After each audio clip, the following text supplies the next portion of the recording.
hello सोनाफोर welcome back to Meera Brahma YouTube channel नोंथांमोनखौ आंनि चैनेलाव गिबियाव गोसो गोरबोजों बराय हरग्रोलायबाय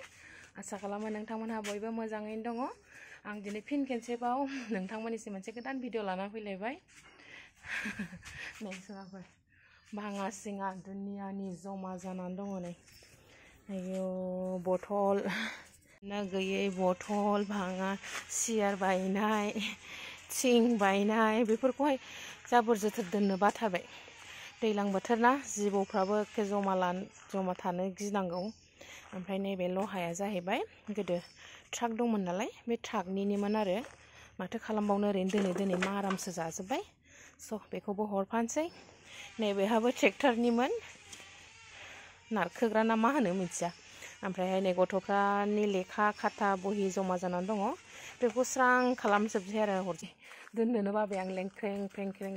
नायथावा सेरथावा जाजोबथारबायना ओंखायनो हरसां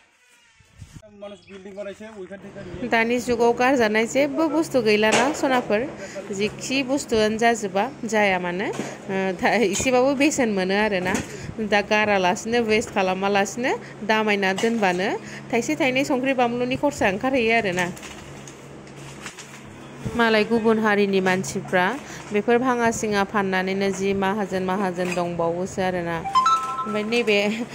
क्रिम कालारनि गस्ला गाननाया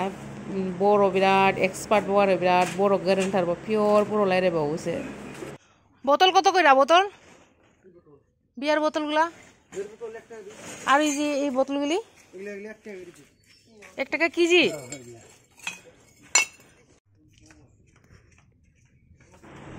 जेरैबो माल माथा जमा जानानै थाजोब्बाय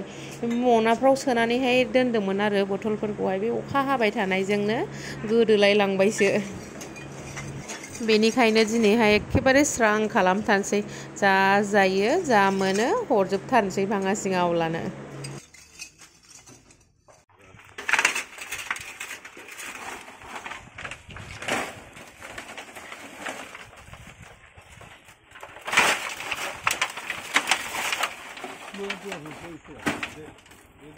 सुखौ बेसे होनदोंमोनथाय 12 गासिबो हावैसो होनलायबावो ओंखायनो आङो सुहोथारबाय आरोना गासै गांसेल' होनो होनदोंमोन बिसोरो दा सुबायनो बेसेबां ओंखारो लहायानो बेसे बुरजा जाखाबाय मालफोरखौ सुयै गारियाव थिखोगासिनो ओमफ्राय आंहा हिसाब लादों आरोना बहुतथा आइटेमनि दं नालाय बावो ओंखायनो हिसाब लिरगासिनो गारि गंसे जाखाबाय ओमफ्राय बेखौनो आंनो हावै गांसेल' 1000 होनो होनबावदोंमोन ओमफ्राय नायदो बेसेबां जाखो बेसेबां थगायनो नागिरो बिसोरो दा नायदो बेसेबां मोनो दा खोन्थानोसै बेसेबांसिम जायो थिखोगासिनो बारा जोबनाय गैया बिराद थगायनो नागिरथारो आरो बिसोरो ना एसे खेल लाफा लायाबानो बबे टाइमाव बबे बुस्थुखौ सोयो जेबो पात्ताखौनो मोनस्लाबा 1000 होनो नागिरदोंना नोंसोरो नुबाय दा কত ঠগাইতে চাইছিল 1000 দিয়ে আমাকে এখন কত টাকা পাইছে দেখো তো তোমরা বলেন না তার কারণে তো আমি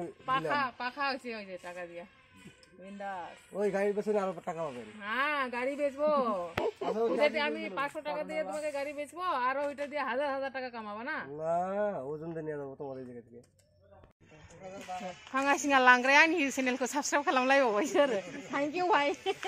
সাবস্ক্রাইব করার জন্য